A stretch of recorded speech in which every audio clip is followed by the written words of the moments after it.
ಒಟ್ಟಿಗೆ ಇದ್ರೆ ಏನನ್ನಾದ್ರೂ ಸಾಧಿಸಬಹುದು ಅಂತ ನಮ್ಮ ಹಿರಿಯರು ತುಂಬಾ ಹಿಂದೆನೆ ಹೇಳಿದ್ದಾರೆ. ಅದೇ ರೀತಿ ಎರಡು ದೇಶಗಳು ಒಟ್ಟಿಗೆ ಸೇರಿದ್ರೆ ಹೇಗಿರುತ್ತೆ ಹೇಳಿ? ಕೇಳೋಕೆ ಇದು ಯಾವುದೋ ಒಂದು ಸಿನಿಮಾ ಸ್ಟೋರಿ ತರ ಇದೆ ಅಲ್ವಾ? ಆದ್ರೆ ಈಗ ದಕ್ಷಿಣ ಏಷ್ಯಾದಲ್ಲಿ ಸರಿಯಾಗಿ ಇಂತಹದೇ ಒಂದು ಕ್ರೇಜಿ ಸೀನ್ ಕ್ರಿಯೇಟ್ ಆಗ್ತಿದೆ. ಮೊನ್ನೆವರೆಗೂ ಯುದ್ಧಗಳು ಬಾಂಬ್ ಸ್ಫೋಟಗಳಿಂದ ನಡುಗುತ್ತಿದ್ದ ಆಫ್ಘಾನಿಸ್ತಾನ ಈಗ ಒಂದೇ ಒಂದು ಡಿಮ್ಯಾಂಡ್ ನಿಂದ ಹೆಡ್ಲೈನ್ಸ್ ನಲ್ಲಿ ನಿಂತಿದೆ.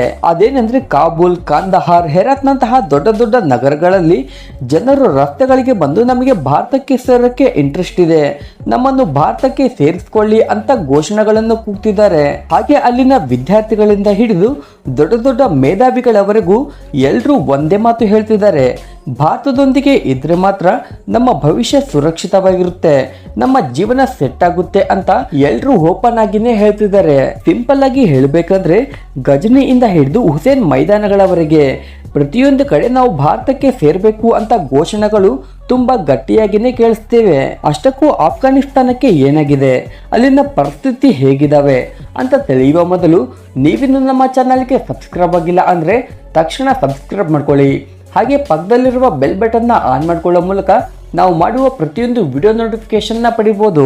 ಇಷ್ಟು ವರ್ಷ ಯುದ್ಧ ಅಶಾಂತಿಯಿಂದ ಬೇಸರಗೊಂಡ ಆಫ್ಘಾನಿಸ್ತಾನ್ ಯುವಕರು, ಮಹಿಳೆಯರು, ಹಿರಿಯರು ಎಲ್ಲರೂ ಒಟ್ಟಿಗೆ ಸೇರಿದ್ದಾರೆ. ತಾಲಿಬಾನ್ ಆಡಳಿತ ಅಂದ್ರೆ ಒಂದು ರೀತಿಯ ಭಯ.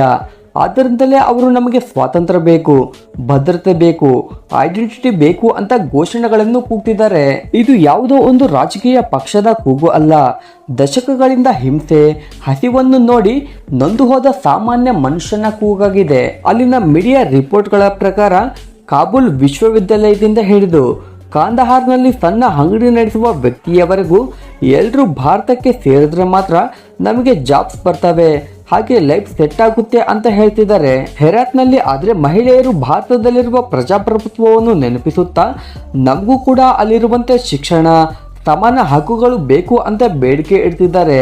ಅಷ್ಟಕ್ಕೂ ಆಫ್ಘಾನಿಸ್ತಾನ್ ಹಿರಿಯರು ಏನ್ ಹೇಳ್ತಿದ್ದಾರೆ ಅಂದ್ರೆ ಭಾರತದೊಂದಿಗೆ ನಮ್ಮ ಸಂಬಂಧ ಇವತ್ತಿಂದಲ್ಲ, ತುಂಬಾ ಹಳೆಯದು ಅಂತ ನೆನಪಿಸುತ್ತಾ ನಮ್ಮ ಪುರಾಣಗಳಲ್ಲಿನ ಗಾಂಧಾರ ದೇಶ, ಬಾಮಿಯಾನ ಬುದ್ಧ ವಿಗ್ರಹ, ಹಾಗೆ ಹಳೆಯ ಕಾಬೂಲ್ ಇವೆಲ್ಲವೂ ನಮ್ಮ ಎರಡು ದೇಶಗಳ ಸಾಮಾನ್ಯ ಸಂಸ್ಕೃತಿಗೆ ಸಾಕ್ಷಿಗಳು. ಅಲ್ಲಿ ಈಗಲೂ ಕೆಲವು ಸಂಸ್ಕೃತ ಶಾಸನಗಳು ಕಾಣ್ತವೆ ಅಂದ್ರೆ ನೀವೇ ಅರ್ಥ ಮಾಡ್ಕೊಳ್ಳಿ ನಮ್ಮ ಸಂಬಂಧ ಎಷ್ಟೊಂದು ಸ್ಟ್ರಾಂಗ್ ಆಗಿ ಇತ್ತು ಅಂತ. ಅಶೋಕ ಚಕ್ರವರ್ತಿಯ ಹಿಸ್ಟರಿ ಬುಕ್ ನಲ್ಲಿ ಆಫ್ಘಾನಿಸ್ತಾನ ಕೂಡ ಒಂದು ಭಾಗವೇ ಹೌದು. ಶೇರ್ ಶಾ ಸೂರಿಯಿಂದ ಕಿಂಗ್ ಕನಿಷ್ಕನಿಂದ ರವೀಂದ್ರನಾಥ್ ಠಾಗೂರ್ ಬರೆದ ಕಾಬೂಲಿವಾಲಾ ಕಥೆಗಳವರೆಗೂ ಈ ಬಾಂಧವ್ಯ ಕೇವಲ ಗಡಿಗಳಿಗೆ ಸಂಬಂಧಿಸಿದ್ದು ಮಾತ್ರವಲ್ಲ, ಮನಸ್ಸುಗಳಿಗೆ ಸಂಪರ್ಕವಾದದ್ದು. ಆದ್ದರಿಂದಲೇ ಇಷ್ಟೊಂದು ವರ್ಷಗಳ ನಂತರ ಮತ್ತೆ ಅವರು ಭಾರತಕ್ಕೆ ಸೇರಬೇಕು ಅಂತ ಯೋಚಿಸಿರೋದನ್ನ ನೋಡಿದ್ರೆ ಹಿಸ್ಟರಿ ಮತ್ತೆ ರಿಪೀಟ್ ಆಗೋ ರೀತಿನೇ ಕಾಣ್ತಿದೆ. ಇಲ್ಲಿ ಇನ್ನೊಂದು ವಿಚಿತ್ರವಿದೆ, ಅದೇನೆಂದ್ರೆ ಇಷ್ಟು ವರ್ಷ ಭಾರತವನ್ನು ಶತ್ರುವೆಂದು ನೋಡಿದ ತಾಲಿಬಾನ್ಗಳ ನಡವಳಿಕೆಯಲ್ಲೂ ಕೂಡ ಈಗ ಬದಲಾವಣೆ ಬಂದಿದೆ. ಈಗಿನ ನ್ಯೂ ಜನರೇಷನ್ ತಾಲಿಬಾನ್ ನಾಯಕರು ಈಗ ಪ್ರಾಕ್ಟಿಕಲ್ ಆಗಿ ಯೋಚಿಸುತ್ತಿದ್ದಾರೆ. ಅಲ್ಲಿನ ಕೆಲವು ಸ್ಥಳೀಯ ನಾಯಕರು ಭಾರತಕ್ಕೆ ಬೆಂಬಲವಾಗಿ ನಡೆಯುತ್ತಿರುವ ಮೂವ್ಮೆಂಟ್ಗಳನ್ನು ಸಪೋರ್ಟ್ ಮಾಡ್ತಾ ನಮ್ಮ ಪ್ರಧಾನಿ ಮೋದಿ ಅವರ ನಾಯಕತ್ವ ಮತ್ತು ಭಾರತದಲ್ಲಿರುವ ಆರ್ಥಿಕ ಸ್ಟೆಬಿಲಿಟಿಯನ್ನು ತುಂಬಾ ಹೊಗಳ್ತಿದ್ದಾರೆ. ಹಾಗೆ ಭಾರತದ ಸಪೋರ್ಟ್ ಇದ್ರೆ ಮಾತ್ರ ಆಫ್ಘಾನಿಸ್ತಾನದಲ್ಲಿ ಶಿಕ್ಷಣ, ಆರೋಗ್ಯ, ಅಭಿವೃದ್ಧಿ ಇರುತ್ತೆ ಅಂತ ಅವರೆಲ್ಲ ನಂಬಿದ್ದಾರೆ. ಇದು ನಿಜಕ್ಕೂ ರಾಜಕೀಯವಾಗಿ ದೊಡ್ಡ ಬದಲಾವಣೆ. ಆದ್ರೆ ಗ್ರೌಂಡ್ ಲೆವೆಲ್ ನಲ್ಲಿ ಪರಿಸ್ಥಿತಿ ಇನ್ನೂ ಹಳೆಯ ರೀತಿನೇ ಇದೆ. ಹೆರಾತ್ ನಲ್ಲಿ ಹುಡುಗಿಯರು ಕ್ಯಾಮರಾ ಮುಂದೆ ಬಂದು ನಮಗೆ ಭಾರತದಲ್ಲಿರುವಂತಹ ಜೀವನ ಬೇಕು, ಸ್ಟಡೀಸ್ ಬೇಕು, ಉದ್ಯೋಗ ಬೇಕು, ಹಾಗೆ ಸ್ವಾತಂತ್ರ್ಯ ಬೇಕು ಅಂತ ಕಣ್ಣೀರು ಹಾಕ್ತಿದ್ದಾರೆ. ಹಾಗೆ ಕಾಂದಹಾರ್ನ ಒಂದು ಮಸೀದಿಯ ಹೊರಗಡೆ ಕೆಲವು ಹಿರಿಯರು ಭಾರತ ಮತ್ತು ಆಫ್ಘಾನಿಸ್ತಾನದ ಸಂಬಂಧ ಕೇವಲ ಧಾರ್ಮಿಕ ಸಂಬಂಧ ಮಾತ್ರವಲ್ಲ, ಅದು ನಂಬಿಕೆಯಿಂದ ಕೂಡಿದ ಸಂಬಂಧ ಅಂತ ಹೇಳ್ತಿದ್ದಾರೆ.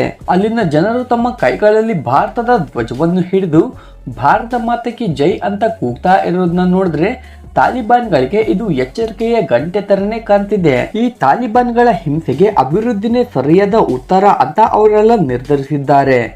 ಒಂದು ವೇಳೆ ನಿಜವಾಗ್ಲೂ ಈ ಕನಸು ನಿಜವಾದ್ರೆ ಅದು ಹೇಗಿರುತ್ತೆ ಅಂತ ನೀವೇ ಒಮ್ಮೆ ಊಹಿಸಿಕೊಳ್ಳಿ. ಇದರಿಂದ ಭಾರತ ಮತ್ತು ಆಫ್ಘಾನಿಸ್ತಾನ ಎರಡೂ ಕೂಡ ಲಾಭ ಪಡೆಯಬಹುದು.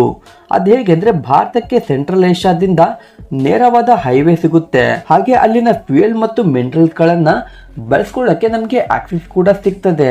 ನಮ್ಮ ಬಿಸ್ನೆಸ್ ಗಳನ್ನೆಲ್ಲ ಅಲ್ಲಿಗೆ ಎಕ್ಸ್ಟೆಂಡ್ ಮಾಡಿ ಟೆಲಿಕಾಂ, ಕನ್ಸ್ಟ್ರಕ್ಷನ್, ಅಗ್ರಿಕಲ್ಚರ್ ಕ್ಷೇತ್ರಗಳಲ್ಲಿ ನಮ್ಮವರಿಗೆ ಹಲವಾರು ಅವಕಾಶಗಳನ್ನು ಕಲ್ಪಿಸಬಹುದು. ಹಾಗೆ ಆಫ್ಘಾನಿಸ್ತಾನಕ್ಕೂ ಕೂಡ ನಮ್ಮ ಭಾರತದಿಂದ ಹಲವಾರು ಅವಕಾಶಗಳು ಸಿಗ್ತವೆ.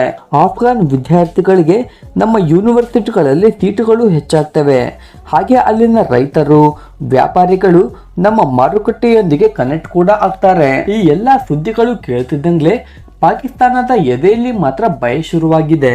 ಯಾಕಂದ್ರೆ ಇಷ್ಟು ದಿನ ಆಫ್ಘಾನಿಸ್ತಾನವನ್ನು ತನ್ನ ಕಂಟ್ರೋಲ್ನಲ್ಲಿ ಇಟ್ಕೊಳ್ಳೋಕೆ ಪಾಕಿಸ್ತಾನ ಪ್ರಯತ್ನಿಸಿತ್ತು. ಆದ್ರೆ ಈಗ ಕಾಬೂಲ್ ಏನಾದ್ರೂ ಭಾರತಕ್ಕೆ ಸೇರಿದ್ರೆ ಪಾಕಿಸ್ತಾನದ ಕಥೆನೇ ಮುಗೀತು. ಯಾಕಂದ್ರೆ ಇದರಿಂದ ಅವರ ಬಾರ್ಡರ್ ಸೆಕ್ಯೂರಿಟಿ ವೀಕ್ ಆಗುತ್ತೆ. ಭಾರತದ ಪ್ರಭಾವ ನೇರವಾಗಿ ಪಾಕಿಸ್ತಾನದ ಹಿಂಭಾಗಕ್ಕೆ ಅಂದ್ರೆ ಪಶ್ಚಿಮ ಗಡಿಗೆ ತಲುಪುತ್ತೆ. ಇದು ಪಾಕಿಸ್ತಾನಕ್ಕೆ ಎಂದಿಗೂ ಕೂಡ ಜೀರ್ಣಿಸಿಕೊಳ್ಳಲಾಗದ ವಿಷಯ. ಇದರಿಂದ ಅವರು ಇಂಟರ್ನ್ಯಾಷನಲ್ ಆಗಿ ಗಲಾಟೆ ಕೂಡ ಮಾಡಬಹುದು. ಆದ್ರೆ ಇದರಿಂದ ಪಾಕಿಸ್ತಾನಕ್ಕೆ ಯಾವ ಪ್ರಯೋಜನ ಕೂಡ ಇಲ್ಲ. ಯಾಕಂದ್ರೆ ಆಫ್ಘಾನಿಸ್ತಾನ ಕೂಡ ಈಗ ಪಾಕಿಸ್ತಾನದ ವಿರುದ್ಧವೇ ನಿಂತಿದೆ. ಇತ್ತ ಚೀನಾಗೂ ಕೂಡ ಭಾರತ ಮತ್ತು ಆಫ್ಘಾನಿಸ್ತಾನ ಒಂದಾಗ್ತಿರೋದು ಇಷ್ಟವಿಲ್ಲ. ಯಾಕಂದ್ರೆ ಚೀನಾದ ಒನ್ ಬೆಲ್ಟ್ ಒನ್ ರೋಡ್ ಪ್ರಾಜೆಕ್ಟ್ಗೆ ಆಫ್ಘಾನಿಸ್ತಾನ ತುಂಬಾ ಇಂಪಾರ್ಟೆಂಟ್ ಆಗಿದೆ. ಅಲ್ಲಿ ಈಗ ಏನಾದ್ರೂ ಭಾರತದ ಶಕ್ತಿ ಹೆಚ್ಚಾದ್ರೆ ಚೀನಾದ ಯೋಜನೆಗಳಿಗೆ ಅದು ಅಡ್ಡಿಯಾಗುತ್ತೆ. ಆದ್ರಿಂದಲೇ ಚೀನಾ ಮತ್ತು ಪಾಕಿಸ್ತಾನ ಒಟ್ಟಿಗೆ ಸೇರಿ ಇದನ್ನು ತಡೆಯಲು ಪ್ರಯತ್ನಿಸಬಹುದು. ಇನ್ನೊಂದು ಕಡೆ ರಷ್ಯಾ ಮತ್ತು ಇರಾನ್ ನಂತಹ ದೇಶಗಳು ಕೂಡ ಈ ಪ್ರದೇಶದಲ್ಲಿ ತಮ್ಮ ಹಿಡಿತವನ್ನು ಕಳೆದುಕೊಳ್ಳೋಕೆ ಇಷ್ಟಪಡಲ್ಲ. ಆದ್ರಿಂದಲೇ ನಿಜವಾದ ಚಾಲೆಂಜ್ ಇಲ್ಲೇ ಇದೆ. ಯಾಕಂದ್ರೆ ರಷ್ಯಾ ಮತ್ತು ಭಾರತದ ನಡುವೆ ತುಂಬಾ ಉತ್ತಮವಾದ ಬಾಂಧವ್ಯವಿದೆ. ಆದ್ರೆ ಈಗ ಆಫ್ಘಾನಿಸ್ತಾನದ ಒಂದು ಭಾಗ ಭಾರತಕ್ಕೆ ಸೇರೋದ್ರಿಂದ ರಷ್ಯಾ ಕೂಡ ಇದರ ವಿರುದ್ಧ ನಿಲ್ಲುವ ಸಾಧ್ಯತೆವಿದೆ. ಇಲ್ಲಿ ಇನ್ನೊಂದು ಅತಿ ದೊಡ್ಡ ಚಾಲೆಂಜ್ ಏನಂದ್ರೆ ಒಂದು ದೇಶ ಇನ್ನೊಂದು ದೇಶದ ಜೊತೆ ಸೇರೋದಂದ್ರೆ ಅದು ಅಷ್ಟು ಸುಲಭ ಮಾತಲ್ಲ. ಒಂದು ವೇಳೆ ಆಫ್ಘಾನಿಸ್ತಾನದ ಒಂದು ಭಾಗ ಭಾರತಕ್ಕೆ ಸೇರಿದ್ರೆ ಅಲ್ಲಿನ ಸಿಟಿಸನ್ಶಿಪ್ ಚೇಂಜ್ ಆಗುತ್ತೆ, ನ್ಯಾಯ ಚೇಂಜ್ ಆಗುತ್ತೆ. ಹಾಗೆ ಅಲ್ಲಿನ ಜನಗಳೆಲ್ಲ ಭಾರತದ ಪೌರತ್ವವನ್ನು ಸ್ವೀಕರಿಸಬೇಕು, ನಮ್ಮ ಹಿಂದೂ ಧರ್ಮದ ಸಂಸ್ಕೃತಿಗಳನ್ನು ಗೌರವಿಸಬೇಕು. ಇದರ ಬಗ್ಗೆ ಸೋಷಿಯಲ್ ಮೀಡಿಯಾದಲ್ಲಿ ಹಲವಾರು ಮಾಧ್ಯಮಗಳಲ್ಲಿ ತುಂಬಾ ಚರ್ಚೆಗಳು ನಡೀತಿವೆ. ಕೆಲವರು ಇದನ್ನು ಅಖಂಡ ಭಾರತದತ್ತ ಇದು ಮೊದಲನೇ ಹೆಜ್ಜೆ ಅಂತ ಸಂತೋಷ ಪಡ್ತಿದ್ರೆ, ಮತ್ತೆ ಕೆಲವರು ಇದೆಲ್ಲ ನಮ್ಗೇಕೆ, ಅವರು ಮೊದಲೇ ಟೆರರಿಸ್ಟ್ಗಳು ಅಂತ ಭಯ ಪಡ್ತಿದ್ದಾರೆ. ಆಫ್ಘಾನ್ ಮಕ್ಕಳು ಗನ್ಗಳನ್ನು ಬಿಟ್ಟು ಪುಸ್ತಕಗಳನ್ನು ಹಿಡಿಯುವುದು, ಮಹಿಳೆಯರು ಧೈರ್ಯವಾಗಿ ರಸ್ತೆಗಳಲ್ಲಿ ಓಡಾಡುವುದು, ರೈತರು ಯುದ್ಧದ ಬಗ್ಗೆ ಭಯಪಡದೆ ಬೆಳೆಗಳ ಬಗ್ಗೆ ಯೋಚಿಸುವುದು, ಇದೆಲ್ಲ ಆಫ್ಘಾನಿಸ್ತಾನದ ಹೊಸ ಅಧ್ಯಾಯ ಅಂತ ಅಲ್ಲಿನ ನಿಪುಣರು ಹೇಳ್ತಿದ್ದಾರೆ. ಈಗ ಆಫ್ಘಾನಿಸ್ತಾನ ಭಾರತದ ರೀತಿ ಶಾಂತಿ ಮತ್ತು ಅಭಿವೃದ್ಧಿಯ ಕಡೆ ಹೆಜ್ಜೆ ಇಡೋಕೆ ಪಣ ತೊಟ್ಟಿದೆ. ಆದ್ರೆ ಕೆಲವು ಎಕ್ಸ್ಪರ್ಟ್ಸ್ಗಳು ಹೇಳೋದೇನೆಂದ್ರೆ ಇಂತಹ ಬದಲಾವಣೆಗಳು ರಾತ್ರಿಗೆ ರಾತ್ರಿನೇ ಆಗೋದಿಲ್ಲ. ರಾಜಕೀಯ ಸ್ಥಿರತೆ ಬರಲು ಸಮಯ ಬೇಕು. ಭಾರತ ತುಂಬಾ ಎಚ್ಚರಿಕೆಯಿಂದ ತನ್ನ ಡಿಗ್ನಿಟಿಯಿಂದ ಈ ವಿಷಯದಲ್ಲಿ ಹೆಜ್ಜೆ ಇಡಬೇಕು. ಆಫ್ಘಾನ್ ಜನರ ಸ್ವಾಭಿಮಾನವನ್ನು ಕಾಪಾಡುತ್ತಲೇ ನಮ್ಮ ಬೆಂಬಲವನ್ನು ನೀಡಬೇಕು ಅಂತ ಅವರು ಹೇಳ್ತಿದ್ದಾರೆ. ಈ ಆಲೋಚನೆ ಯಾಕೆ ಗ್ರೇಟ್ ಅಂದ್ರೆ ಕಾಬೂಲ್ ಜನರು ಭಾರತಕ್ಕಾಗಿ ಘೋಷಣೆಗಳನ್ನು ಕೂಗ್ತಿದ್ದಾರೆ ಅಂದ್ರೆ ಅದು ಯಾವುದೋ ರಾಜಕೀಯ ಡಿಮ್ಯಾಂಡ್ ಅಲ್ಲ, ಅವರು ಭಾರತದ ಮೇಲೆ ಇಟ್ಟಿರುವ ನಂಬಿಕೆ. ಸೊ ಇಷ್ಟೇ ಫ್ರೆಂಡ್ಸ್ ಇವತ್ತಿನ ವಿಡಿಯೋ. ಈ ವಿಡಿಯೋವನ್ನು ಇಲ್ಲಿವರೆಗೂ ನೋಡಿದ್ಮೇಲೆ ಇದ್ರ ಬಗ್ಗೆ ನಿಮ್ಗೇನು ಅನಿಸ್ತಿದೆ ಅಂತ ಕೆಳಗಡೆ ಕಮೆಂಟ್ ಮಾಡಿ ತಿಳಿಸಿ. ವಿಡಿಯೋ ಇಷ್ಟವಾದ್ರೆ ವಿಡಿಯೋಗೆ ಒಂದು ಲೈಕ್ ಮಾಡಿ, ನಮ್ಮ ಚಾನಲ್ನ ತಪ್ಪದೆ ಸಬ್ಸ್ಕ್ರೈಬ್ ಮಾಡ್ಕೊಳ್ಳಿ. ಮುಂದಿನ ಸಲ ಮತ್ತೊಂದು ಹೊಸ ವಿಡಿಯೋ ಮುಖಾಂತರ ಸಿಗೋಣ. Thank you for watching.